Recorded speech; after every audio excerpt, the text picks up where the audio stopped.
প্রিয় দর্শক, দেশে বিদেশে যে যেখান থেকে দেখছেন সবাইকে স্বাগত জানাচ্ছি এনটিভিতে সমসাময়িক গুরুত্বপূর্ণ বিষয় নিয়ে সরাসরি সম্প্রচারিত অনুষ্ঠান আইএফএসি নিবেদিত এই সময়। সাথে আছি আমি মুকসিমুল হাসান এবং আমাদের আজকের আলোচনায় তিনজন অতিথিকে আমরা আমন্ত্রণ জানিয়েছি এনটিভি স্টুডিওতে। ইতিমধ্যে আমাদের মাঝে দুজন এসে উপস্থিত হয়েছেন, আমরা শুরুতেই তাদের সঙ্গে পরিচিত হবে। আমার বামে রয়েছেন ফয়সাল আলিম, সদস্য জাতীয় নির্বাহী কমিটি বাংলাদেশ জাতীয়তাবাদী দল বিএনপি, এবং তারপর রয়েছেন আরিফুল ইসলাম আদিব, সিনিয়র যুগ্ম আহ্বায়ক জাতীয় নাগরিক পার্টি এনসিপি। আপনাদের দুজনকেই স্বাগত জানাচ্ছি এবং আমাদের সঙ্গে দর্শক কিছুক্ষণের মধ্যে যুক্ত হবেন বাংলাদেশ জামায়াত ইসলামীর কেন্দ্রীয় মজলিসে শুরার সদস্য ডক্টর মোহাম্মদ আব্দুল মান্নান। আমরা প্রথমেই একটু ফয়সাল ভাই, আপনার অনুমতি নিয়ে আমি শুরুটা করতে চাই আরিফুল ইসলাম আদিবকে দিয়ে। আদিব, আজকে কিছুক্ষণ আগে আন্তর্জাতিক যুব দিবস উপলক্ষে একটি আলোচনা ছিল আপনাদের, যে আলোচনায় আপনিও বক্তব্য দিয়েছেন, আপনাদের আহ্বায়ক নাহিদ ইসলাম সহ অন্য নেতারা বক্তব্য দিয়েছেন, জামাতের ডক্টর সৈয়দ আবদুল্লাহ মোহাম্মদ তাহের, বিএনপির শহীদুদ্দিন চৌধুরী অ্যানি, তারাও বক্তব্য দিয়েছেন। কিন্তু কিছু বক্তব্য মানুষের কাছে একটু প্রশ্নের তৈরি করেছে, জানার আগ্রহ তৈরি হয়েছে। আমরা সেই বক্তব্যগুলো নিয়ে জানবো। প্রথমেই আমি একটু জানতে চাই যে এখানে আপনার যে বক্তব্যগুলো এসেছে তার ভিতরে একটি বক্তব্য আসছে আপনাদের মুখ্য সমন্বয়ক তিনি পাটোয়ারি, তিনি যেটি বলেছেন, আপনি নিশ্চয়ই জানেন যে মানে ফেব্রুয়ারিতে যে নির্বাচনের কথা বলা হচ্ছে, ফেব্রুয়ারিতে নির্বাচন হবে না, একদম উনি ডিরেক্ট বলেছেন। এটি আসলে বলার কারণ কি, এটা যদি বলেন। এরপরে আরও একটি প্রশ্ন করব যে 24-এর গণ অভ্যুত্থানকে ব্যর্থ করতে সব ধরনের আয়োজন সম্পন্ন হয়েছে, নিজেদের মধ্যে ঐক্য না ধরে রাখতে পারলে আরেকটি 11 আসবে, এটি নাহিদ ইসলাম বলেছেন। তো আসলে এত আপনারা একটু হতাশাবাদী অনেক বেশি এই মুহূর্তে, বা এই বক্তব্যগুলোর একটু ভেতরের কাহিনী জানতে চাই। ধন্যবাদ আপনাকে এবং একই সাথে যারা দেখছে এনটিভির পর্দায় এবং পরবর্তীতে যারা দেখবেন সবাইকে জাতীয় নাগরিক পার্টির পক্ষ থেকে শুভেচ্ছা। এবং আমার সাথে উপস্থিত আছেন সিনিয়র আলোচক রাজনীতিবিদ এবং তাদেরকেও শুভেচ্ছা জানাচ্ছি। প্রথমত বিষয় হচ্ছে আমাদের গণ অভ্যুত্থান পরবর্তীতে এখানকার বিদ্যমান যে ব্যবস্থা, সে ব্যবস্থার ভিতরে সকল কিছু মিলেই আমাদের গণ অভ্যুত্থান পরবর্তীতে আমরা যে পরিবর্তন চেয়েছি, যে নতুন বাংলাদেশের আমরা গল্প শুনতে চেয়েছি বা যেটা চেয়েছি, সেই জায়গাটা আস্তে আস্তে মানে সাইড করে দেওয়া হয়েছে। আপনার প্রথমেই দিকে যে আলাপটি আসতো যে আমাদের সংস্কার লাগবে, কোন কোন ক্ষেত্রে সংস্কার, সে আলাপগুলো হতো, কিন্তু পরবর্তীতে সেটি আপনার দেখা গেছে যে এরপরে আসছে সংস্কার আগে না নির্বাচন আগে, এবং সর্বশেষ সেটি এখন শুধুমাত্র নির্বাচন কিংবা হচ্ছে নির্বাচন কবে হবে শুধু এইটার ভিতরে ফোকাসড চলে আসছে। এবং আপনি দেখবেন যে প্রধান উপদেষ্টার সাথে যখন বিভিন্ন, তার মানে কি নির্বাচন আগে সংস্কার হচ্ছে না? না, সংস্কার হচ্ছে, কিন্তু এখানে মূল বিষয় যেটি জায়গাটা করা হচ্ছে যে দেখেন, সংস্কার তো যেটি করতেছে জুলাই সনদ, আমরা দেখেছি জাতীয় ঐক্যমত্য কমিশন যে অনেকগুলো ইয়ে করেছে, মানে অনেকগুলো যে দাবিগুলোতে এক হয়েছে, অনেকগুলো দলগুলোর সাথে 30টা দলের সাথে আলোচনা করেছে, সেখানে সর্বশেষ 19টা দাবিতে তারা আলোচনা করেছে। সেখানে 11টিতে সকলেই একমত হয়েছে, 9টিতে নোট অফ ডিসেন্ট সহ বিভিন্ন অনেকে আপত্তি জানিয়েছে। তো আমরা যেটি দেখেছি যে এই যে ধরেন সবাই একসাথে স্বাক্ষর করলো, একটা সুন্দর সনদ হইল, কিন্তু এরকম তো সুন্দর সুন্দর কথা, সুন্দর সুন্দর লেখা, এটা তো বাংলাদেশের আগেও অনেকবার হয়েছে। বিশেষ করে আপনি যদি 90-এর গণ অভ্যুত্থান দেখেন, সেখানে আমরা দেখেছি যে 3টা রাজনৈতিক দলের একসাথে জোটের 3 জোটের রূপরেখাও কিন্তু হয়েছিল। তো সেই রূপরেখা পরবর্তীতে দেখা গেছে যারা নির্বাচিত হয়েছে সেটা কিন্তু আর বাস্তবায়ন হয় না। এবারও যেটি হচ্ছে যে এই যে গণ অভ্যুত্থান পরবর্তীতে সবাই প্রতিশ্রুতি দেয়, বাংলাদেশের রাজনীতিবিদরা প্রতিশ্রুতি দেন, কিন্তু কেন জানি বাংলাদেশের বিদ্যমান জনগণ আসলে রাজনৈতিক দলের কথা প্রতিশ্রুতি বিশ্বাস করতে চান না। সেই প্রেক্ষাপটে আমাদের একটা দাবি ছিল যে অন্তত রাষ্ট্রের মৌলিক যে 2-3টা সংস্কার, যেটাকে আমরা তো ধরেন ওভারঅল বাংলাদেশের যে রাজনৈতিক সংস্কৃতি, এটা তো পরিবর্তন ড্রামাটিক্যালি চেঞ্জ করতে হলে 2টা জায়গায় পরিবর্তন আছে, রাজনৈতিক সংস্কৃতি পরিবর্তন, আরেকটি হচ্ছে যে আপনার এখানকার আমাদের শাসনতান্ত্রিক যে কাঠামোতে 2-3টা মৌলিক পরিবর্তন। যেটা করলে আসলে ক্ষমতার ভারসাম্য রাষ্ট্রপতি, প্রধানমন্ত্রী বা অন্যান্য যে নির্বাহী বিভাগ, বিচার বিভাগ, আইন বিভাগের ভিতরে একটা ক্ষমতার ভারসাম্যগুলো হয়, সেই জায়গায় অর্থাৎ রাষ্ট্রের সাংবিধানিক কাঠামোর মধ্যে যে স্বৈরতন্ত্র, ফ্যাসিবাদের যে বীজ আছে, সেটাকে যদি আমরা না সরাই, তাহলে আলটিমেটলি এই গণঅভ্যুত্থানের যে পরিবর্তনে সেটা আসলে ফলপ্রসূ হবে না। একটু আপনাকে আরেকটু স্পষ্ট করে একটু মানে আমরা ওই সংস্কার এবং জুলাই সনদ এই বিষয়গুলো নিয়ে আমরা পরে আসবো। আপাতত একটু আমি জানতে চাই যে নাসিরউদ্দিন পাটোয়ারি যে বক্তব্যটি দিলেন, এটি এই যে নির্বাচন ফেব্রুয়ারিতে হবে না, এটা মানে কি হতে দেওয়া হবে না, নাকি হওয়া সম্ভব হবে না, নাকি সরকার করবে না, এটা কি অর্থে ব্যবহার? এখানে আমার কাছে যেটি মনে হয়েছে, জি, বক্তব্যটি উনি আসলে এটার মূল অর্থটা যেটা, সেটা হচ্ছে যে আপনি দেখেন, ইতিমধ্যে আপনি দেখেছেন যে জুলাই সনদের আইনি ও সাংবিধানিক ভিত্তি কি হবে, এটা একটা গুরুত্বপূর্ণ পয়েন্ট। এবং একই সাথে উচ্চকক্ষে পিআর হবে কি হবে না, দলীয় প্রধান মানে প্রধানমন্ত্রী থাকাকালীন সে দলের প্রধান থাকতে পারবেন কিনা, সাংবিধানিক যে প্রতিষ্ঠান আছে 4টি, বিশেষ করে এই সাংবিধানিক প্রতিষ্ঠানগুলোর নিয়োগ সরাসরি প্রধানমন্ত্রী দিবেন নাকি একটা কমিটির মাধ্যমে হবে, এইরকম 4টি পয়েন্টে কিন্তু বিশেষ করে বিএনপির সাথে এখানে আপনি জামাত, ইসলামী আন্দোলন বলেন কিংবা গণসংহতি, গণ অধিকার পরিষদ এবং এনসিপি, প্রত্যেকটা দলের সাথে একটা বড় আকারের ডিফারেন্সটা আছে। এইটা একটা বেসিক জায়গাটা। তো ফলশ্রুতিতে আপনি ইতিমধ্যে ঐকমত্য কমিশন পরবর্তী সপ্তাহে ডাকেছে যে বাস্তবায়নের প্রক্রিয়া নিয়ে, সেখানে একটা বড় ধরনের দ্বিমত হচ্ছে।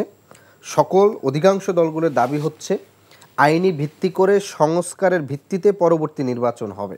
আচ্ছা, এই জায়গাটাই একটু বিএনপির আলাপটা হচ্ছে যেন পরবর্তী আগে ইলেকশন হবে পূর্বের সিস্টেমে, ওই ইলেকশনে নির্বাচিত প্রতিনিধিরাই হচ্ছে এই সংস্কারের হচ্ছে আইনি ভিত্তি দিবেন কিংবা রাজনৈতিক ভিত্তি যেটা তারা দেন, এইটা হচ্ছে তার দায়িত্ব। আচ্ছা, আমি এখানে একটু থামাই আদিব, আমরা পরে আবার আপনার কাছে আসবো। আমি একটু ফয়সাল ভাই আপনার কাছ থেকে এই ইস্যুটাই নিয়ে জানতে চাই।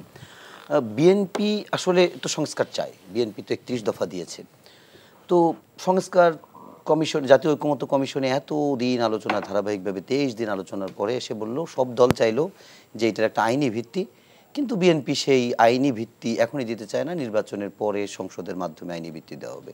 তাহলে তো এই সব আলোচনাও তো নির্বাচনের পরে করলে হইতো নাকি?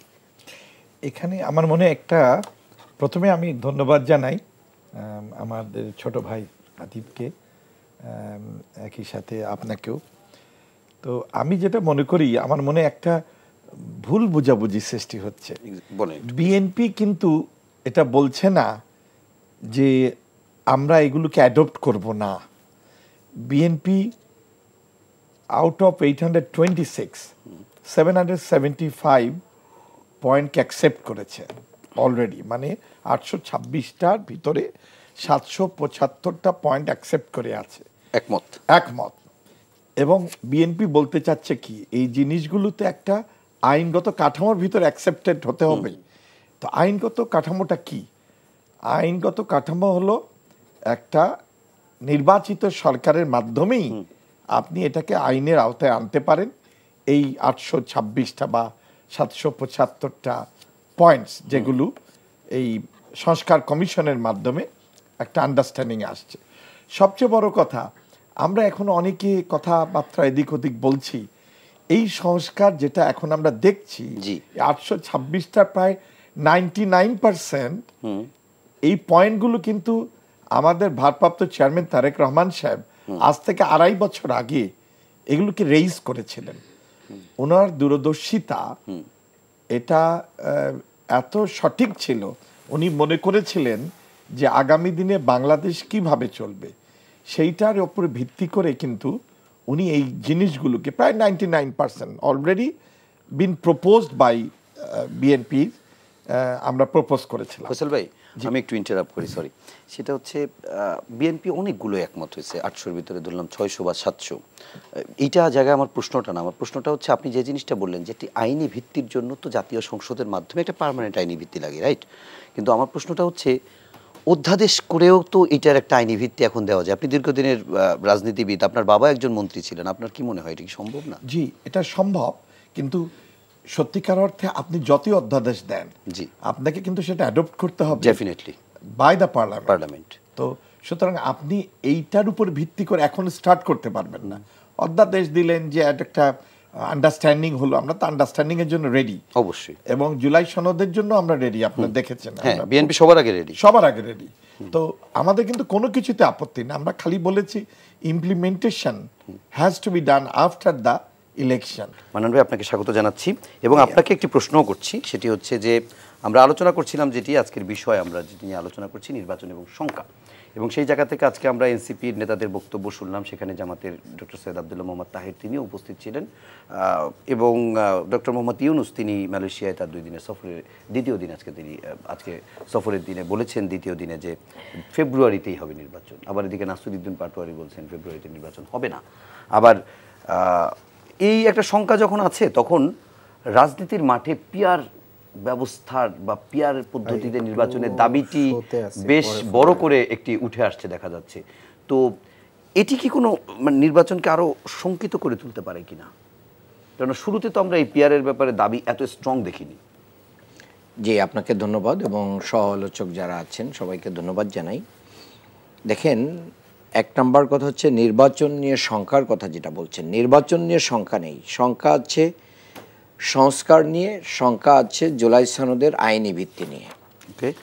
মূলত এই 2টা শঙ্কা জনমনে ব্যাপকভাবে ঘুরপাক খাচ্ছে, যার কারণে সেই শঙ্কাগুলোকে পুঁজি করে জনগণ মনে করছে এই 2টা যেহেতু হচ্ছে না, তাহলে নির্বাচন কি আদৌ হবে? এটা জনগণের এই ভাবনাটা অমূলক না। আমি মনে করি রাজনৈতিক দলগুলো যখন ঐক্যমত্য কমিশনের সাথে বসেছে, বাংলাদেশে যখন শেখ হাসিনার মতন ফ্যাসিবাদ বিদায় হয়েছে, মানুষ কিসের জন্য এই জীবন দান করলো, এটাকে আগে আমাদেরকে বিশ্লেষণ করতে হবে। আমি এক কথায় বলতে চাই, মানুষ 54 বছরের যে বস্তাপচা রাজনীতি, এটার পরিবর্তন চেয়েছিল এবং এটা পরিবর্তন সাধিত হবে, বৈষম্যহীন বাংলাদেশ হবে, বাংলাদেশের রাজনৈতিক সংস্কৃতি, ক্যারেক্টার, কালচার এগুলো পরিবর্তন হবে। এই জন্যই কিন্তু এই আত্মদান।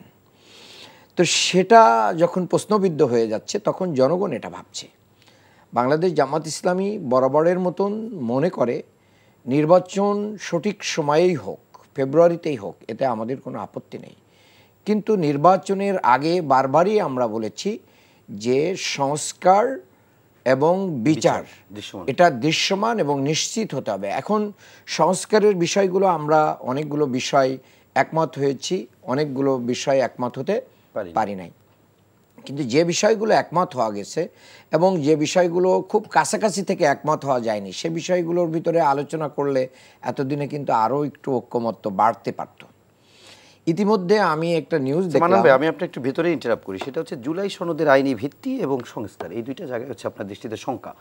যদিও এই শঙ্কার কারণেই নির্বাচন নিয়ে শঙ্কা, কিন্তু আমার প্রশ্নটা হচ্ছে এই জুলাই সনদের আইনি ভিত্তি পরবর্তীতে নির্বাচিত সংসদ যদি দেয়, তাহলে সেখানে জামাত প্রবলেমটা কি কোন জায়গায় মনে হয়?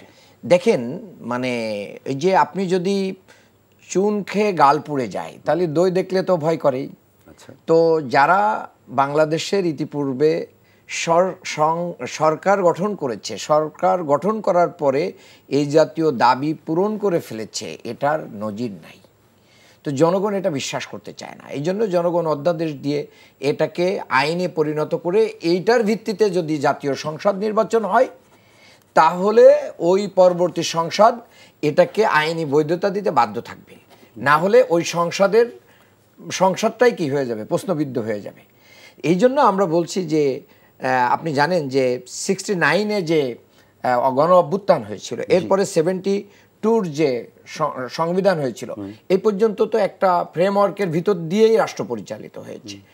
এরপরে আপনি যদি দেখেন 10 মাসের মুজিবনগর যে সরকার গঠন করেছিল, সেটা কিন্তু আমরা এই 72-তেই কি করেছি, অ্যাপ্রুভাল হয়েছে, সেখানে তো সরকার পরিচালিত হয়েছে। এরপরেও যদি আপনি দেখেন 75 থেকে 79 পর্যন্ত যে ভাবে সরকার পরিচালিত হয়েছে, সেটাতে পরবর্তীতে গণভোট দিয়ে সেটাকে কি করা হয়েছে, মানে অ্যাপ্রুভাল দেওয়া হয়েছে।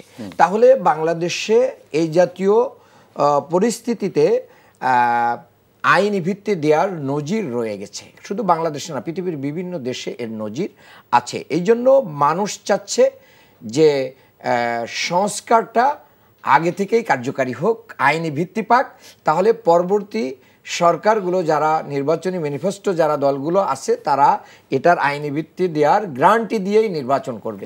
না হলে তারা কি করতে পারবে, তারা বলবে যে এই বিষয়ে আমরা নোট অফ ডিসেন্ট দিয়েছি, সো দ্যাট আমরা এখন নির্বাচিত হয়েছি, আমরা এটা পালন করতে বাধ্য না। তখন জনগণ যে লাউ সেই কদু হয়ে যাবে, জনগণ আবার ওই ফ্যাসিবাদ দেখতে পাবে, যেভাবে এখন চারিদিকে ফ্যাসিবাদের পদধ্বনি শোনা যাচ্ছে। আওয়ামী লীগ আমলেও যেরকম হয়েছিল, এখনও আমাদের বড় বড় দলগুলো তারা নিজেদের দলের প্রতি নিয়ন্ত্রণ হারিয়ে ফেলছেন। সাদা পাথর সম্প্রতি একটা বড় প্রমাণ, এবং কুমিল্লার শিক্ষা বোর্ডের একজন চেয়ারম্যানকে কলিজা খুলে বের করে নিয়ে আসার যে বক্তব্য, হুঙ্কার যা হচ্ছে, তাতে করে কিভাবে সংস্কারবিহীন আগামী নির্বাচন হলে বাংলাদেশ আবার পূর্বের অবস্থায় ফিরে যাবে না, এর গ্যারান্টি আমরা দিতে পারি। মান্নান ভাই, আপনাকে যে প্রশ্নটি করছিলাম সেই প্রশ্নটির উত্তর আমি পাইনি, আবার প্রশ্নটি করে যাই, তারপরে আমরা বিরতি পরবর্তী। আমি একটু বলি, আমি পিয়ার, আপনি টোটাল সংস্কার নিয়ে বলেছেন, জুলাই সনদ নিয়ে বলেছেন, আমি যে প্রশ্নটি করেছিলাম সেটাকে আরো একটু যুক্ত করে দিই সাথে, আপনি একটু সেভাবে পরবর্তীতে উত্তর দেওয়ার চেষ্টা করলে খুশি হব। সেটি হচ্ছে যে পিয়ারের দাবিটি জামাত ইসলামের এবং পিয়ারের দাবি ইসলামী আন্দোলনের, এবং ইসলামী আন্দোলন দাবি করছে যে তারা 96 বা আরও আগে থেকেই পিয়ারের দাবি করছে। কিন্তু এত জোরে সোরে যখন সংস্কার কমিশন হয়, ঐকমত্য কমিশন যখন হয়, তখনও পিয়ারের দাবিটা এত স্ট্রংলি আমরা দেখতে পাইনি, যেটি আমরা শেষ দিকে চরমনাইয়ের যে সমাবেশ হলো আপনার সোহরাওয়ার্দী উদ্যানে, সেখান থেকে এটা আমরা আরও বেশি দেখলাম। এর পরবর্তীতে জামাতের যে সমাবেশ হলো সোহরাওয়ার্দী উদ্যান না, পরবর্তীতে জামাতও এটার সঙ্গে অ্যাড হলো, অন্যান্য রাজনৈতিক দল এখন অনেকেই চাচ্ছে। আমার প্রশ্নটা সেখানে না, এই জাতীয় সংসদ নির্বাচনে আপনারা কি মনে করেন যে নিম্নকক্ষ উচ্চকক্ষ দুটিই সম্ভব, এবং সেখানে নিম্নকক্ষে উচ্চকক্ষে সব জায়গায় পিয়ার এখনই সম্ভব কিনা আপনি একটু ভেবে এরপরে আপনার কাছে আবার যাব। আমি একটু যেতে চাই আরিফুল ইসলাম আদিব, আপনার কাছে আবার যেতে চাই সেই নাহিদ ইসলামের জায়গায়। নাহিদ ইসলামের এই বক্তব্যটা আমার খুবই নজর কেড়েছে, আমি একটু কোট আনকোট বলি। 24-এর গণ অভ্যুত্থানকে ব্যর্থ করতে সব ধরনের আয়োজন সম্পন্ন হয়েছে, নিজেদের মধ্যে ঐক্য ধরে রাখতে না পারলে আরেকটি 1-11 আসবে। সপ্তাহখানেক আগে যাকে আমরা এই জুলাই আন্দোলনের থিঙ্ক ট্যাঙ্ক হিসাবেই চিনি, প্রধান উপদেষ্টা সেভাবেই তাকে পরিচিত করিয়ে দিয়েছেন আমাদের মাঝে, এবং তিনি তথ্য উপদেষ্টাও বটে, এবং আমরা যতটুকু জানি যে অভ্যুত্থানে তার একটা বড় ভূমিকা ছিল। তিনিও এরকম একটি পোস্ট দিয়েছিলেন যে আবারও 1-11 পদধ্বনি, যদিও কিছুক্ষণ পরে সেই পোস্টে আমরা আবার দেখিও নি, হয়তো সেটি ফ্রেন্ড অনলি ফ্রেন্ড করেছে, পাবলিক যারা দেখেছিল তারা দেখে নাই। আমার দুজনকেই এনসিপির কিংবা এই অভ্যুত্থানের গুরুত্বপূর্ণ ফিগার মনে হয়, আমি তাদের সব কথাকে খুবই গুরুত্বপূর্ণভাবেই দেখি। কেন আপনারা 1-11 আশঙ্কা করছেন, একটু ক্লিয়ার করবেন? এখানে প্রথমত দুইটি বিষয় আমাদের স্পষ্ট, এটা অনেকেই বুঝতে পারেন না। আমি দেখেছি তার বক্তব্য দেওয়ার পরে আমাদের গণ অভ্যুত্থানের অন্যতম ভূমিকা রাখা বেশ কয়েকজনই মিস ইন্টারপ্রিট করছেন। এখানে 111 বলতে যে শুধু আওয়ামী লীগ কিংবা ভারতের একটা পরিকল্পিত নির্বাচন, বিষয়টি সেরকম নয়। এখানে 111 বলতে আমরা যেটি বুঝি সেটি হচ্ছে যে মূলত 2008 সালে কি হয়েছে। 2008 সালে যেটি হয়েছে যে একচ্ছত্র ক্ষমতার কেন্দ্রীভূত করা। বাংলাদেশে ধরেন বিএনপি 8 সালে হচ্ছে 33% ভোট পেয়েছে, 33% ভোট পেয়ে সে 33টা সিট পায় না। তার মানে জিনিসটা হয়েছে কি যে একটা দলকে এমনভাবে হচ্ছে নির্বাচিত করা যাতে বাকি সবগুলোকে একেবারে আপনার মানে 2/3 উপরে আসনে বিজয় যেন সংবিধান সংশোধন থেকে শুরু করে সবকিছু করতে পারে। এখানে 111 জিনিসটা আসছে, জি, সেটি হচ্ছে যে একচ্ছত্র ক্ষমতা কারো কাছে কেন্দ্রীভূত করা, এবং এই ক্ষমতা কারা কারা মিলে দেয় সেটি হচ্ছে যে আপনারা জানেন যে যখন একটা স্টেট থাকে, স্টেটের জায়গা থেকে রাজনৈতিক দলগুলো মিলে একটা পক্ষ, সেখানকার ওই রাষ্ট্রের যারা প্রতিবেশী রাষ্ট্র কিংবা হচ্ছে ইন্টারন্যাশনাল ডোনার রাষ্ট্র থাকে, যারা ডেভেলপমেন্ট পার্টনার থাকে, তারা একটা স্টেক হোল্ডার থাকে, এবং একই সাথে রাষ্ট্রের ভিতরে যেটাকে আমরা ডিপ স্টেট বলি বা কিংবা প্রশাসন, এরা একটা অংশ থাকে, আরেকটা হচ্ছে জনগণ অংশ। যখন জনগণ এবং হচ্ছে রাজনৈতিক দলগুলো এক কাতারে থাকে, তখন হচ্ছে বাকি শক্তি দুইটা নিচে থেকে জনগণের শক্তিটা ক্ষমতায়িত হয়। যদি কোনো কারণে জনগণের সাথে রাজনৈতিক দলগুলোর একটা বিচ্ছিন্নতা হয় কিংবা কোনো কারণে এখানে একটা দূরত্ব তৈরি হয়, তখন ওই ডিপ স্টেট কিংবা প্রতিবেশী পররাষ্ট্র শক্তিরা তাদের নেক্সাসে মূলত একটা ক্ষমতার পট পরিবর্তন, পালাবদল হয়। এখানে 111 বলতে যেটা হচ্ছে যে আপনি এখানে দেখেন এখানকার যত মিডিয়া এস্টাবলিশমেন্ট আছে, এখানকার ব্যবসায়িক যে এস্টাবলিশমেন্ট, এখানকার ভিতরের ডিপ স্টেট এবং প্রশাসন, ঠিক আছে, এদের যে একটা নেক্সাস, এরা নেক্সাস করে যেটা হচ্ছে যে নির্বাচন একটি দল একচ্ছত্রভাবে ক্ষমতায় আসবে এবং তারা বসে এখন ঠিক করতেছে, চিন্তা করতেছে যে বিরোধী দল কাকে বানাবে। তারা কি জামাতকে বিরোধী দল বানাবে, নাকি এনসিপিকে বিরোধী দল করবে, নাকি জাতীয় পার্টিকে বিরোধী দল করবে আওয়ামী লীগের সাথে একটা সম্মিলিত। তাহলে এই যে মানে বিরোধী দল কি তৈরি করা হবে এখন আবার? না, মানে বিরোধী দল মানে এটা হচ্ছে তাদের, মানে ওই যে তার ইসলামের রাষ্ট্রের বক্তব্যে আছে যে অনেকে সমীকরণ মিলিয়ে ফেলছেন, সমীকরণ মিলিয়ে ফেলে সেই অনুযায়ী তারা অ্যাক্ট করা শুরু করছে। এবং এটা খুব স্পষ্টভাবে আপনি দেখবেন যে গণঅভ্যুত্থানের যারা হচ্ছে আপনার নেতৃত্বে ছিল, প্রথমে তাদেরকে ক্যারেক্টার অ্যাসাসিনেশন এভাবে করা হচ্ছে যে এই এনসিপির যারা নেতৃত্ব তাদের সাথে আওয়ামী লীগ বিএনপির খুব বেশি ডিফারেন্স নাই, এটা প্রথমে বলা হয়েছে। এরপর এখানকার যারা সিভিল সোসাইটির আছে, যারা এখানকার হচ্ছে মিডিয়া আছে, তারা এখানে যেটা আলাপ করতেছে, যেটা প্রতিষ্ঠা করার চেষ্টা করতেছে যে তাদের সাথে তাদের ভিতরে পরিবর্তন নাই, তারা হতাশ করেছে, অতএব জাতি হতাশ। তাহলে আপনি কি করলেন, গণ অভ্যুত্থানের যে শক্তি, যারা পুরো রাষ্ট্রের প্রত্যেকটা সেক্টরে রেডিক্যাল চেঞ্জ চাইছে কিংবা আমূল পরিবর্তন চাইছে, কারণ তাদের সাথে আসলে এস্টাবলিশমেন্টের বোঝাপড়াটা হওয়া সম্ভব না। মানে সব জায়গায় তারা একটা ব্যাপক পরিবর্তন, কারণ এখানে যে গণ অভ্যুত্থান হয়েছে, অভ্যুত্থান তো সংবিধান মেনে হয় না। আপনি যদি বলেন আদিব একটু আমরা আগে আমার প্রশ্নটার একটু জায়গায় যাই। আপনি 8 সালের এবং 2018 সালে বিএনপি সহ সকল দল মিলে নির্বাচনে গেছে, বুঝে শুনে গেছে, সকালবেলা হচ্ছে আওয়ামী লীগ সরকার গঠন করছে, মানে পরের দিন, অর্থাৎ তারা কিন্তু বুঝেই গেছে। ফলশ্রুতিতে আমাদের কাছে স্পষ্ট, আমরা এরকম একটা যে নেক্সাস তৈরির, এখানকার এস্টাবলিশমেন্ট, এখানকার প্রতিবেশী রাষ্ট্রের চাওয়া, যেটা তারা সরাসরি বলছে যে এই সরকারের সাথে থাকা অবস্থা অভ্যুত্থানকে তারা কোনোভাবেই প্রতিবেশী রাষ্ট্র মানে না, তারা নির্বাচিত সরকারের সাথে তাদের বাইলেটারের রিলেশন বা যেগুলো আছে সেটা তারা দেখবে। এবং একই সাথে একটু ক্লিয়ার হই, তার মানে আমরা মানে তাদের এই বক্তব্যকে এভাবে ধরতে পারি যে এইটা আসলে 111 বলতে যেরকম বোঝায় যে একটি অগণতান্ত্রিক শক্তি কিংবা সেনা সমর্থিত সরকার, সেরকম না, প্রিডিসাইডেড ইলেকশন, যাকে একটা দলকে একচ্ছত্রভাবে ক্ষমতা করা, যাতে বাকি দলগুলো হয় তার অনুগত থাকবে, না হয় এটার এই যে নেক্সাস করবে, মানে এখানে আয়োজনটা আলটিমেটলি তো প্রশাসন করবে নির্বাচন। ওই সময় তো ধরেন কে উপদেষ্টা, কে সেটা তো আর ম্যাটার করবে না। ফলবতে তারাও এখান থেকে একটা হচ্ছে নেক্সট বেনিফিশিয়ারি হবে যে আপনি সরকার গঠন করবেন, আমি যেন আমলা থাকতে পারি, আমার প্রমোশনটা যেন আস্তে আস্তে করে সচিব থেকে আরো উপরে সচিবের জায়গায় যেন হচ্ছে আমি যেতে পারি। আপনাকে আরেকটা প্রশ্ন একটু করে যাই, উত্তরটা একটু পরে নেব। সেটা হচ্ছে যে আজকে খুবই সেন্সিটিভ বক্তব্য দিয়েছেন, আমি বলবো যে হাসনাত আব্দুল্লাহ, তার বক্তব্য আমাদের 3 জন বক্তাই দিয়েছে, হ্যাঁ দিয়েছেন, কিন্তু এই বিষয়টা যেহেতু মিডিয়া রিলেটেড, মিডিয়ার ট্রায়াল হচ্ছে, সেটির ব্যাখ্যাটি একটু কীরকম আপনার কাছে একটু পরে জানতে চাবো। সেই সঙ্গে আর একটা জিনিস জানতে চাবো, আপনার এখনকার বক্তব্য, গত কিছুদিন ধরে আপনাদের অবস্থান, আরও একটু পরে আমি প্রশ্ন সময় বলবো, সব কিছু মিলে সরকার থেকে একটু আপনারা দূরে সরে যাচ্ছেন কিনা। এই 2টা জুলাই ঘোষণাপত্র প্রেক্ষাপট, আপনাকে প্রেক্ষাপটটা দিলাম, পরে আমি প্রশ্নের সময় আরও ক্লিয়ার করব। ফয়সাল ভাই, আপনার কাছে আবার যাই, আপনার কাছে আবারও সেই ঘুরে ফিরে একই জায়গায় যাব যে যেটি আপনি খেয়াল করেছেন, আব্দুল মান্নান ভাই একটি কথা খুবই সুন্দর করে বলেছেন যে আসলে নির্বাচন নিয়ে শঙ্কা না, শঙ্কাটি হচ্ছে জুলাই সনদের আইনি ভিত্তি এবং সংস্কার প্রক্রিয়া বা গতি প্রকৃতি, এই জিনিসটা আসলে এই 2টা জিনিস প্রশ্নবিদ্ধ হলে বা এই জিনিসটা 2টা জায়গায় যদি সিদ্ধান্তে আসা না যায়, তাহলে তো নির্বাচনও প্রশ্নবিদ্ধ হয়ে যায়।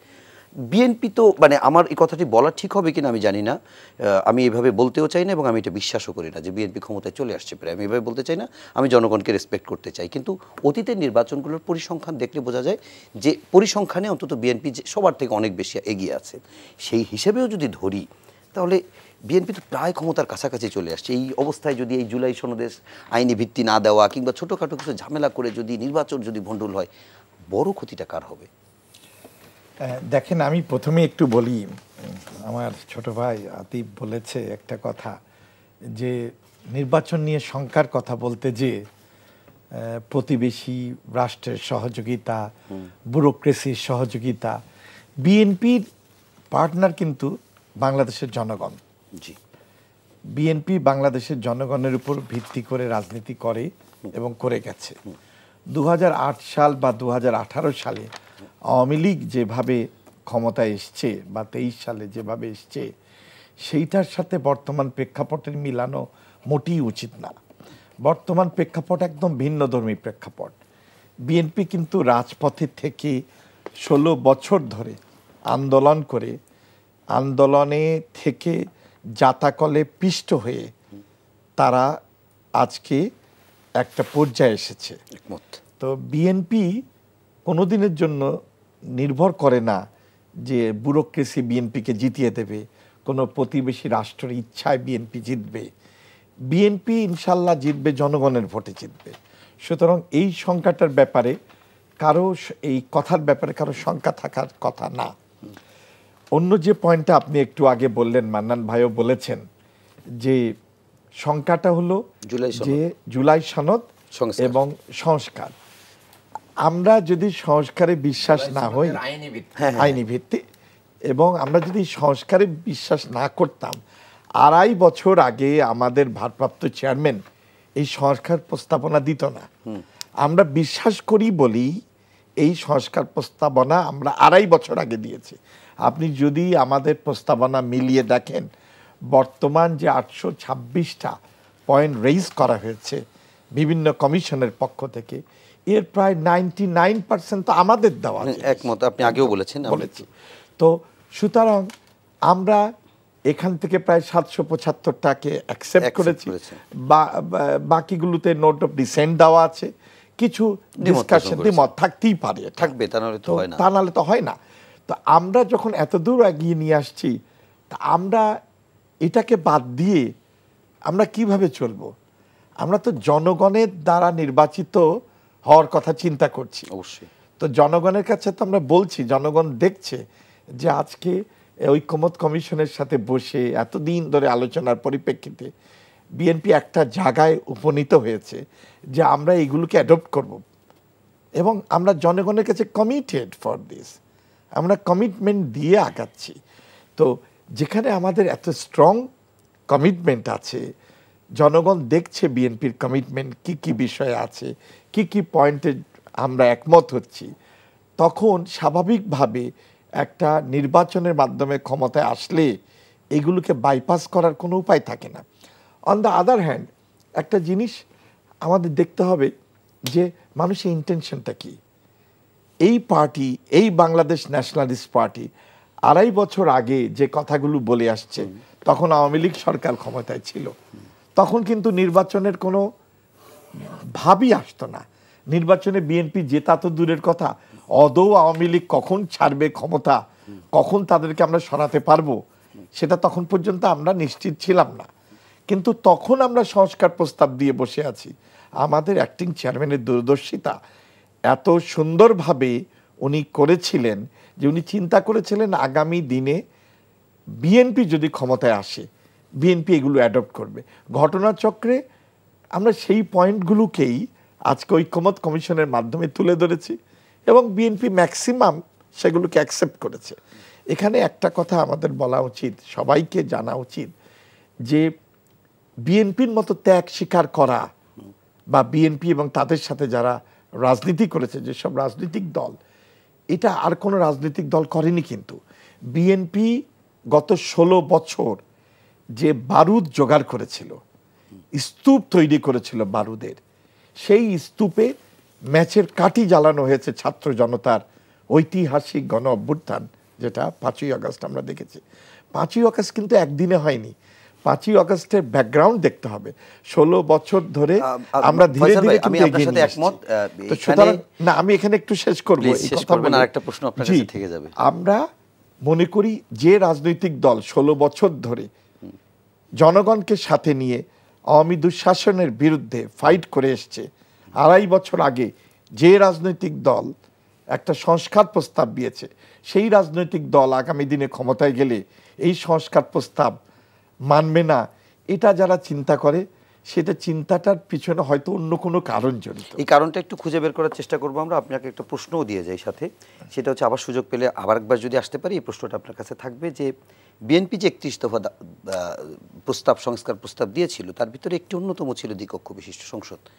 বিএনপি এখন সংস্কার কমিশনে এসে বা ঐকমত্য কমিশনে এসে বলছে যে আমরা নিম্নকক্ষে স্বাভাবিক যে নিয়মে ভোট হয় সেভাবেই ভোট চাই, এবং উচ্চকক্ষেও সংসদ এই নিম্নকক্ষের সংসদের আনুপাতিক হারে, অর্থাৎ ভোটের আনুপাতিক হারে না, উচ্চকক্ষ হবে। আমার প্রশ্নটা তাহলে কেন আমাদের দ্বিকক্ষ দরকার আছে? আমি একটু বলে নিই। আচ্ছা, বলেই যান তাহলে। দ্বিকক্ষ কেন দরকার আছে? প্রথম কথা, একই জিনিস যদি আপনার যদি এখানেও মেজরিটি থাকে, ওখানেও মেজরিটি থাকে, এখানে যদি আপনার 7 ভোট থাকে, ওখানেও যদি 7 ভোট থাকে, আর 2টা কক্ষ কেন লাগবে? আমি এটা ক্লিয়ার করছি। প্রথম কথা, লোয়ার হাউস, যেটা লোয়ার হাউস বলি আমরা, লোয়ার হাউসে এমপি নির্বাচিত হবে। মনে করেন আমার এলাকা জয়পুরহাটে এক, তো আমার এলাকাতে মানুষ তাদের নিজস্ব নেতা নির্বাচিত করবে, তাদের উপকারে যিনি আসবেন তাদের স্থানীয় এমপি হবেন। আমরা লোয়ার হাউসটাকে মানুষ জনগণের বিরুদ্ধে চলে যাবে যদি আমরা পিআর সিস্টেমের কথা চিন্তা করি লোয়ার হাউসের জন্য। এমপি হবে কুমিল্লা থেকে, আর জয়পুরহাটের জনগণ ভোট দিচ্ছে। ওকে, এটা তো অবাস্তব। আচ্ছা ফয়সাল ভাই, আমি আপনাকে আমার সময় কম দিতে আমি একটু আগানোর সুবিধা নিচ্ছি। আমি এজন্যই বলছি আপনার কাছে প্রশ্নটা আরো ক্লিয়ার করি। জয়পুরহাটের লোক ওই ব্রাহ্মণবাড়িয়ায় ভোট দিলে হবে, এই আলোচনা আমি করতে চাচ্ছি না, এটা অন্য আলোচনা। এটা নিয়ে বললে আমারও বলার জায়গা আছে, কিন্তু আমি সেটা নিয়ে না, আমি জানতে চাচ্ছি, ঠিক আছে সেটা আপনি চাচ্ছেন না, এই জন্য আপনি নিম্নকক্ষে চাচ্ছেন। আপনি 1,90,000 ভোট পেয়ে জিতছেন, 1,89,999 ভোট পেয়েও পরের জন যিনি আছে তিনি জিতবেন না, এই নিয়মে। ঠিক আছে, এটা নিয়ে আমার কথা নেই। আমার কথা হচ্ছে একই নিয়ম আমি উচ্চকক্ষেও যে চাচ্ছি, তাহলে উচ্চকক্ষের দরকারটা কি? না, উচ্চকক্ষে তো আমরা বলছি যে উচ্চকক্ষের ক্ষেত্রে পিআর সিস্টেম, যেটা আনুপাতিক এমপির হিসাবে, মনে করেন আজকে আমরা 200টা এমপি হলো, ওই অনুপাতে আপনি 100টা যদি আপার হাউসে মেম্বার থাকে, ওই অনুপাতে হবে। মনে করেন, বুঝছি, আমি সেইটাই তো বললাম। তাহলে আপনার এখানেও যদি 2/3 মেজরিটি থাকে, এখানেও 2/3 মেজরিটি থাকবে, যে কোনো আইন এখানেও যা হবে ওখানেও তাই হবে। না, এখানে আপার হাউসে যেটা নিয়মটা সাধারণত হয়ে থাকে, বিভিন্ন দেশে বিভিন্ন ধরনের নিয়ম আছে। ইন্ডিয়াতেও কিন্তু আপার হাউসই তাদের প্রদেশ ভিত্তিক, আপনি তো সেরকম আপার হাউস করতে পারছেন না। প্রদেশ ভিত্তিক, কিন্তু বাট অ্যাপয়েন্টেড হয়। আপনি দেখবেন যে ওদের প্রপোর্শনাল যারা যতগুলো এমপি আছে তাদের ভিত্তিতে কিন্তু একটা পোরশন হয়, একটা পোরশন প্রেসিডেন্ট নিয়োগ করে, মানে নানান ভাগগুলো আছে। আচ্ছা, সেখানে কিন্তু খুব সুন্দরভাবে রাজ্যসভা চলছে ইন্ডিয়াতে, আমাদের প্রতিবেশী রাষ্ট্রে। আমরা সেই জিনিসটাকে অ্যাডপ্ট করার চেষ্টা করছি, যেটা বাংলাদেশের জনগণের জন্য সুখকর হবে, মানে জনগণ এটাকে অ্যাকসেপ্ট করবে, এবং আমরা ওই মোতাবেকই চলার চেষ্টা করছি। লোয়ার হাউসকে আমরা বলছি সরাসরি ভোটে এমপি নির্বাচিত, এবং আপার হাউসকে বলছি আপনার আনুপাতিক হারে যদি আমি বুঝছি, কিন্তু সেটা যারা আজকে দুই কক্ষে, আপনারা যেমন রিজিড, দুই কক্ষেই পিআর চান না, মানে ওই অর্থে পিআর যেটা ভোটের পার্সেন্টেজে নয়, নট এমপির পার্সেন্টেজ, আবার কেউ দুই কক্ষেই পিআর চাচ্ছে। এত রিজিড অবস্থান আগামী দিনে নির্বাচনকে আরও শঙ্কিত করবে না? যদি সময় পাই এই প্রশ্নটা উত্তর নেব। আমি একটু মান্নান ভাই আপনার কাছে যাই। মান্নান ভাই, আপনার কাছে আগেও প্রশ্ন করেছিলাম, এখন আর ওই প্রশ্নের খুব বেশি না করে এতটুকু এভাবে আগাই যে জামাতও তো এই নির্বাচনে বড় স্টেক। আমরা অতীতে বিভিন্ন সময় দেখি রাজনৈতিক দলের ভুলগুলোর কারণে অনেক সময় অনেক বড় ধরনের ডিজাস্টারও হয়।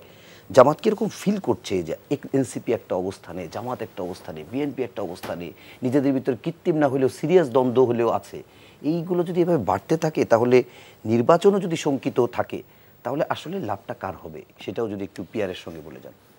জি, প্রথম আপনার লাস্ট এই কথাটার উত্তর দিয়েই শুরু করি। জি প্লিজ।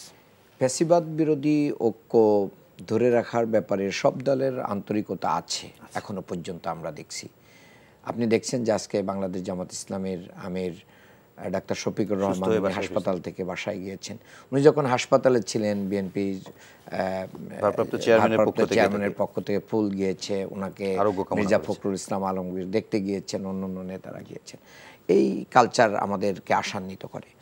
বাট বাংলাদেশ জামাত ইসলামী কখনোই নিজের দলীয় লাভ থেকে এদেশের জন্য কোনো চিন্তা করে না। তার বড় প্রমাণ তত্ত্বাবধায়ক সরকার। তত্ত্বাবধায়ক সরকার বাংলাদেশ জামাত ইসলামী তার রূপকার, এবং অধ্যাপক গোলাম আজম সারি এই ফর্মুলা বাংলাদেশে দিয়েছিলেন, এবং সেটা আজকে বাংলাদেশের মানুষ হাড়ে হাড়ে উপলব্ধি করে যে এটা আমাদের প্রয়োজন ছিল। পিআরের কথা যেটা বলছেন যে আমরা আগে জোরে সোরে বলি নাই, পিআর নিয়ে আমাদের অধ্যাপক গোলাম আজম স্যার 1994 উনি বই লিখেছেন, ওনার বই আছে, পাবলিশড বই আছে, আপনারা বাজারে দেখবেন। কিন্তু তখন তত্ত্বাবধায়ক সরকারের ইস্যুটা আমাদের কাছে বার্নিং থাকার কারণে আমরা ওই ইস্যু নিয়ে কি করি নাই, কোনো টেবিল টকে যায় নাই, যে ঠিক আছে ওয়ান আফটার অ্যানাদার। দীর্ঘ 17 বছর 15 বছরে আমরা যে ফ্যাসিবাদ দেখলাম, এখানে কেউই কোনো কথা বলার সুযোগ পায় নাই। এখানে তো মানুষকে আয়নাঘর, গুম, খুন, মামলা এটা দিয়েই ক্রসফায়ার দিয়েই শেষ করে রাখা হয়েছে। এখন তো সুযোগ এসেছে সংস্কারের। তো সেই সংস্কার যদি একটা স্থায়ী বন্দোবস্ত হয়, এটা প্রুভড হয়েছে যে 54 বছরে আমরা যে পদ্ধতিতে FPTP first past the position যে পদ্ধতিতে নির্বাচন করেছি, এই পদ্ধতিতে নির্বাচন করার কারণে বাংলাদেশ বারবার পিছিয়ে গেছে। বাংলাদেশে যতগুলো বড় বড় সংঘাত হয়েছে এই ক্ষমতার পালাবদলকে কেন্দ্র করে হয়েছে, ক্ষমতার ভারসাম্যহীনতার কারণে হয়েছে। অল্প ভোট পেয়ে আমার ভাই আদিব বলেছে যে 33% ভোট পেয়ে মানে সংবিধান 33 আসন পায় নাই, 33% ভোট পেয়ে। আবার আপনার 39% ভোট পেয়ে আওয়ামী লীগ কী করেছে, গোটা সংবিধান কাটে ছেড়ে কী করে ফেলেছে, মানে তছনছ করে ফেলেছে। তাহলে এই জায়গায় তো একটা ভারসাম্য দরকার। আপনি একটা জাহাজে উঠবেন, জাহাজের একটা প্রান্তে মানুষ সব জড়ো করে নিয়ে চলে গেলেন, আর এক প্রান্ত খালি রেখে দিলেন, তো কিছুদিন পরে যেই তো ডুবে যাবে।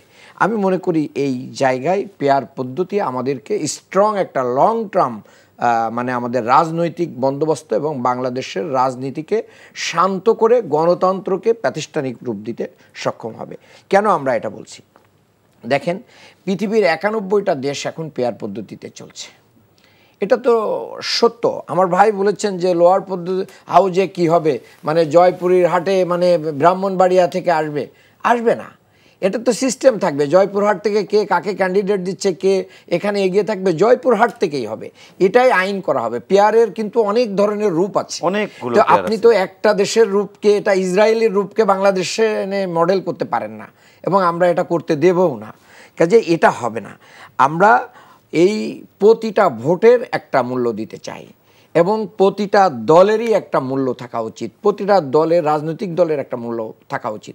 আজকে যদি ঐক্যমত্য কমিশনে যে মতামতগুলো হয়েছে, সেই মতামতগুলো যদি অধিকাংশ রাজনৈতিক দলের মতামতের ভিত্তিতে যদি আপনি পাশ করে দেন অন্তর্বর্তী সরকার, তাহলে তো সব ঝামেলা মিটে যায়। কিন্তু অন্তর্বর্তী সরকার বলছে যে না, আমরা বিএনপির মতের যেটাই মতের বাইরে গেছে, আমরা ওইটাকে আরও এখনও রেসপেক্ট করে এটা ওয়েট করতে চাচ্ছি। জানি না ওনারা বরফ গলাতে পারবেন কিনা, এবং বিএনপি শেষমেশ মানে ওইগুলোতে আরও মানে নিজেদের অবস্থান পরিবর্তন করে, যদিও একটা বিষয়ে গণতন্ত্র মঞ্চ নামে একটা সংগঠনের সাথে তারেক রহমান সাহেব মত বিনিময় করতে যে বলেছেন যে আরও কোনো কিছু মানে কম্প্রোমাইজ করা যায় কিনা, আমরা এটা ভেবে দেখব। যদি গণতন্ত্র এবং দেশের লং টার্ম স্বাধীনতা প্রশ্নে যদি আমরা এগিয়ে আসি, তাহলে আমাদের পেয়ার পদ্ধতিতে আসতে হবে। একটা প্রশ্ন আপনার কাছে একটু করি। আপনি প্রথমে যেটা নিয়ে শুরু করেছিলেন যে সৌহার্দ্যের রাজনীতির কথা বলছিলেন, তারেক রহমান আরোগ্য কামনা করে ফুল দিয়ে আমিরে জামাতকে তার মানে শুভকামনা জানিয়েছেন, মির্জা ফখরুল ইসলাম আলমগীর হাসপাতালে দেখতে গিয়েছে। এই দৃশ্যগুলো আমরা দেখি, কিন্তু আমরা রাজনীতির মাঠে এটাও দেখি যে পীর সাহেব ... মিথ্যা বলে, নেশা করে। আমরা এটাও শুনি তারেক রহমান ... আমরা এটাও শুনি 1 2 3 4 ... মার। আমরা এটাও শুনি তুমিও জানো আমিও জানি অমুক তমুক পাকিস্তানি। এগুলোর পরেও আপনি সৌহার্দ্য কি, তার মানে আসলে কি? আমরা না, ঠিক আছে, আমি মনে করি কি ধরনের স্লোগান না, এই স্লোগানের কালচারও আমাদেরকে চেঞ্জ করতে হবে। এগুলো কি আমরা কি মানুষ হব কবে? এই প্রশ্নটা তো আজকে সারা দেশের মানুষের কাছে। আজকে যদি মানে আওয়ামী লীগের চরিত্র আর আমাদের চরিত্র যদি এক হয়ে যায়, সেটা জামাত ইসলামী হোক আর বিএনপি হোক, সেটা তো মানুষ অ্যাকসেপ্ট করবে না। জেন জি তো এটা অ্যাকসেপ্ট করবে না। আপনি দেখছেন যে সম্প্রতি বিজিডি যে জনমত জরিপ করেছে, এই জনমত জরিপে দেখেন যে মানে যারা শিক্ষিত লোক, মানে যারা অনার্স মাস্টার্স করেছেন, যারা মানে যুবক, তারা কিন্তু বিএনপিকে এখন এত বেশি পছন্দ করতেছে না। সেখানে বিএনপির সাথে আমাদের ভোটের রেশিও কিন্তু সমান সমান, এবং কোনো কোনো ক্ষেত্রে দেখেন যে ওই জায়গাগুলোতে কেন বিএনপি পিছাই গেল, তার অর্থ হচ্ছে বিএনপি ভুল পথের রাজনীতি করতেছে। এই যে স্লোগানগুলো, এটা বাংলাদেশের মানুষ পছন্দ করে। আমি বলছি যে আমাদের আমিরে জামাত, উনি যখন লন্ডন গিয়েছেন, উনি তো তখন লন্ডনে যেও সাক্ষাৎ করেছেন, কাজেই এই জায়গাগুলো ঠিক আছে। আরেকটা জিনিস আমি বলতে চাই যে পেশি শক্তির যে রাজনীতি, কালো টাকার যে রাজনীতি, এটা বিএনপির অতীত ইতিহাসেও এগুলোর সরাসরি দেখা গিয়েছে। এবং এখন হাবিব ভাই যে কথা বলে ফেলছেন, মিডিয়াতে আসতেছে যে মানে দাঁড়িপাল্লায় ভোট দিয়ে সুস্থভাবে বাড়ি ফিরে যেতে পারবে না। তো এই সমস্ত যদি অবস্থা হয় তাহলে পিয়ার ছাড়া তো বাংলাদেশের ভবিষ্যৎ অন্ধকার। আমরা এই জায়গা থেকে পিয়ার চাচ্ছি। এবং বাংলাদেশে আমি আরও একটা কথা বলতে চাই, 51% মানুষ কিন্তু এখন মনে করছে বিজেপির জরিপ অনুযায়ী যে আমার কি করা সংস্কারের পরে নির্বাচন হোক। এবং 71% মানুষ, সুজন বলতেছে 71% মানুষ এখন বলতেছে পিয়ার পদ্ধতিতে নির্বাচন চায়। এবং উচ্চ কক্ষে যদি যা হয়, নিম্ন কক্ষ এবং উচ্চ কক্ষ যদি সেম হয় তাহলে তো উচ্চ কক্ষের এই ওয়েস্টেজ ক্যারি করার কোনো প্রয়োজন নেই। এটা কেন? এটা তো কোনো প্রয়োজন নেই। তাহলে যারা এদেশের মানে বিজ্ঞানী, যারা শিক্ষাবিদ, যারা এই দেশ পরিচালনায় আমাদেরকে হেল্প করবে, তাদের স্পেসটা আমরা কোথায় দিব?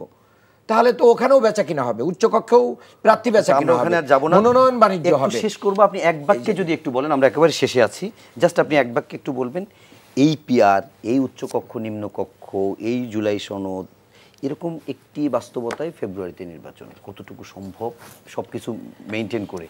দেখেন, আমি এক কথাই বলে দিতে চাই, বাংলাদেশের মানুষ যখন সংস্কার নিয়ে কথা বলতেছিল ঐকমত্য কমিশন হওয়ার আগে বা বসার আগে, আবার বসার পরেও, আমাদের বন্ধুবর দল বিএনপির পক্ষ থেকে সহযোগিতাটা ওইভাবে প্রথম দিকে আসে নাই, যার কারণে মানুষ ফ্রাস্ট্রেটেড ছিল যে না, সংস্কার মনে হয় আর সম্ভব না। দেন আস্তে আস্তে আস্তে আস্তে করে বিএনপি আবার কি করেছে, মানে মার্চ করেছে এবং ডেভেলপ করেছে তাদের চিন্তা, তারা চেঞ্জ করেছে, তারা সেখানে মানে তাদের মতামত পরিবর্তন করেছে। আবার কিছু জায়গায় নোট অফ ডিসেন্ট যা দিয়ে রাখছে, আমরা মনে করি যে এই অবস্থার পরে আমি জনগণের পাশ বুঝে তারা ওই জায়গাগুলোও পরিবর্তন করবে এবং জনগণের বাংলাদেশের গণতন্ত্রের একটা স্থায়ী রূপ দেওয়ার জন্য তারা অবদান রাখার যে সুযোগ এসেছে, আমাদের এই শত শহীদদের, আপনার এখানে সবগুলো স্ক্রিনে দেখা যাচ্ছে, আবু সাইদ মুগ্ধদের যে রক্তদান, এই রক্তদানকে সার্থক করার জন্য তারা জুলাই সনদের আইনি ভিত্তি দিবে, নির্বাচনটা জুলাই সনদের ভিত্তিতেই হবে, এটা আমরা বিশ্বাস করি। ওকে, অনেক ধন্যবাদ ডক্টর মোহাম্মদ আব্দুল মান্নান। আমরা একেবারে শেষের দিকে, আদিব একটু ছোট্ট করে উত্তর দিলেই খুশি হব।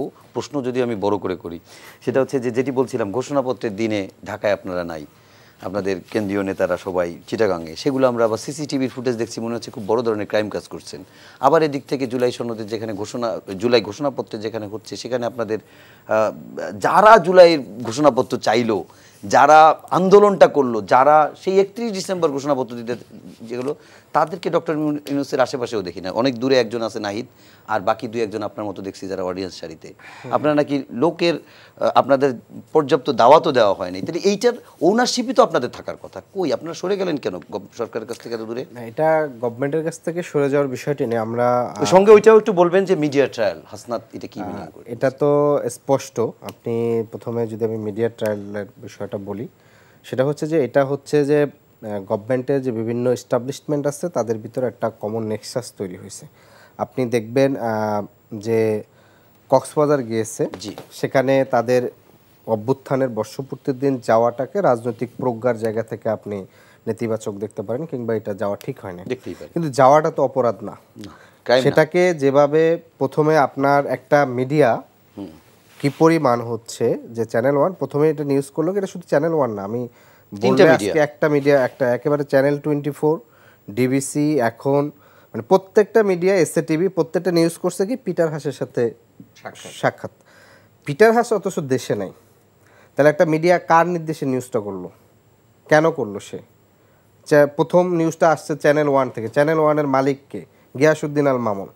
তাহলে এগুলা তো সুস্পষ্ট। কালবেলা 5ই আগস্ট পরবর্তীতে কে হচ্ছে এটার মালিকানা পরিবর্তন করে হয়েছে, আপনি একেবারে নাম ধরে বলেন, যুগান্তর, সমকাল, দেশ রূপান্তর, কালের কণ্ঠ পর্যন্ত এগুলো সম্পাদক পরিবর্তন হয়ে কারা আসছে?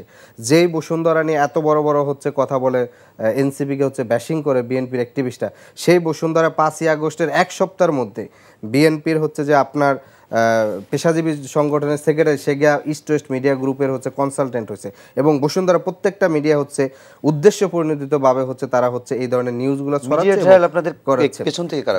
ফলশ্রুতিতে এই যে মিডিয়া ট্রায়ালটা, এটা এস্টাবলিশমেন্ট, ডিপ স্টেট এবং হচ্ছে বিএনপি পন্থী যারা আছে, এটা যৌথ একটা প্রযোজনা হচ্ছে। আপনার ধরেন এমনভাবে জিনিসটা ট্রায়াল করতেছে, আপনার একজন সমন্বয়ক ধরেন কোথাও একটা অপরাধের সাথে যুক্ত হয়েছে, আপনি যদি ওভারঅল দেখেন তাহলে আপনি সর্বোচ্চ 3 থেকে 5% যারা এই অপরাধের সাথে যুক্ত, কিন্তু সেটাকে আপনি এমনভাবে জিনিসটা প্রচার করবে, সেটাকে মনে হবে যেন এইটা হচ্ছে পৃথিবীর সবচেয়ে বড় অপরাধ। আপনার দেখেন আমেরিকার এম্বাসির পক্ষ থেকে তারা নির্বাচন সংক্রান্ত সবগুলো দলের সাথে মিটিং করছে এবং অফিসে গিয়েছে, বিএনপির সাথে মিটিং করছে, লন্ডনে গিয়ে হচ্ছে তারেক রহমান তার সাথে ভারপ্রাপ্ত অ্যাম্বাসেডর মিটিং করছেন, জামাতের অফিসে গিয়ে মিটিং করেছেন। এই ধারাবাহিকতায় গতকালকে এনসিপির সাথে মিটিং ছিল, সেখানে কি দিল? গোপন মিটিং। এটা তো গোপন মিটিং না, এটা তো হচ্ছে আপনার ধারাবাহিকতাভাবে অন্য অন্য দলগুলোর সাথে যেভাবে মিটিং করে বিএনপি জামাত সেভাবে এনসিপির সাথে করছে, সেটাকে এভাবে হচ্ছে আপনার ট্যাগলাইন করছে। সবচেয়ে বড় যে নগ্ন কাজটি করছে, আমি তো বৈষম্যবিরোধী ছাত্র আন্দোলন তখন লিয়াজু কমিটির সদস্য ছিলাম, আমার দায়িত্ব ছিল মিডিয়া। অভ্যুত্থানের ঠিক 3 দিন পরে আব্দুল হান্নান মাসুদ এবং আব্দুল কাদেরের নামে মিথ্যা হচ্ছে সিগনেচার দিয়ে প্রেস ক্লাবের 30 জন সাংবাদিকরে এদেরকে অবাঞ্ছিত ঘোষণা করছে বলে পুরো প্রেস ক্লাব দখল করছে। তো এই যে ধরেন প্রেস ক্লাবের দখল করে প্রেস ক্লাবের প্রোগ্রাম হয়, সেখানে বিএনপি ব্যতীত আর কাউকে হচ্ছে দাওয়াত দেওয়া হয় না, ইভেন জামাতকেও হচ্ছে আপনার ফলশ্রুতিতে এই যে পুরো মিডিয়াকে হচ্ছে একটা নিজের মতন করে সেটেল ডাউন করে হচ্ছে এটা একটা মিডিয়া ট্রায়ালের মধ্যে দিয়ে যাচ্ছে। আচ্ছা, একদম একটা শেষে আপনার কাছে একটা লাইন শুনি, আসলেই কি আপনারা ফেব্রুয়ারিতে নির্বাচন হতে দেবেন না? আপনারা না, এখানে আমরা হতে দেওয়ার বিষয়টা বলিনি, আমরা যেটা মনে করছি যে এই 3-4টা জায়গা খুব গুরুত্বপূর্ণ মৌলিক পরিবর্তন হলে আপনার হচ্ছে বিরোধী দলকে সরকারি দলকে এইটা খুব গুরুত্বপূর্ণ না, রাষ্ট্রের যে প্রতিষ্ঠানগুলো জনগণ বা বিরোধী দলের নিরাপত্তা দেয় তাদের নিশ্চিত থাকবে, সেই জায়গাটা পরিবর্তন করে আমরা নির্বাচনে যেতে চাই। আর এটা না হলে আপনার পূর্বের সংবিধান, পূর্বের আইন, পূর্বের বাংলাদেশ এবং পূর্বের সরকারের মতনই আচরণটা প্রতিষ্ঠিত হবে। ফয়সাল ভাই, এক লাইনে এক বাক্যে শেষ করবেন যে আমরা আশাবাদী হতে পারি কিনা? নিশ্চয়ই আশাবাদী হতে পারি। প্রথম কথা হলো, ব্যাপার হচ্ছে অন্য জায়গায়, ব্যাপার হচ্ছে বিএনপির সমর্থন জনগণের দ্বারা। নির্বাচন সুষ্ঠুভাবে হতে গেলে বিএনপি জয়লাভ করবে। বাধা এইখানে, মনের কষ্ট এখানে, মনের দুঃখ এখানে। জামাত ইসলামেরও মনের দুঃখ, এনসিপিরও মনের দুঃখ। এই জন্য বিভিন্ন পিয়ার পদ্ধতি, অমুক পদ্ধতি নিয়ে এসে এই ফেব্রুয়ারি মাসের নির্বাচনকে বাধাগ্রস্ত করার চেষ্টা চালানো হচ্ছে। সুতরাং এই জন্য আমার কথা একটাই কথা বলতে চাই, জনগণের সমর্থন নেন, জনগণের সমর্থন নিয়ে নির্বাচনে আসেন। আপনারা থাকেন না কেন বিরোধী দলে, তারপরে 5 বছর ভালো কাজ করেন, আগামীবার আপনারাও আসতে পারেন ক্ষমতায়। অনেক অনেক অনেক ধন্যবাদ, অনেক ধন্যবাদ ফয়সাল আলিম ভাই, ফয়সাল আলিম ভাই, আরিফুল ইসলাম আদিব এবং ডক্টর মোহাম্মদ আব্দুল মান্নান ভাই, আপনাদের 3 জনকেই ধন্যবাদ জানাচ্ছি এবং দর্শক আপনাদের প্রতিও ধন্যবাদ এবং কৃতজ্ঞতা জানাচ্ছি কষ্ট করে রাত জেগে প্রাণবন্ত আলোচনা শোনার জন্য। এবং শেষ করব শুধু এতটুকু বলে যে আমরাও চাই সংখ্যা কেটে যাক, নির্বাচন হোক, দেশ এগিয়ে যাক, গণতন্ত্র টেকসই হোক, সেই প্রত্যাশা রেখে শেষ করছি। সবাই ভালো থাকবেন, সুস্থ থাকবেন, শুভরাত্রি।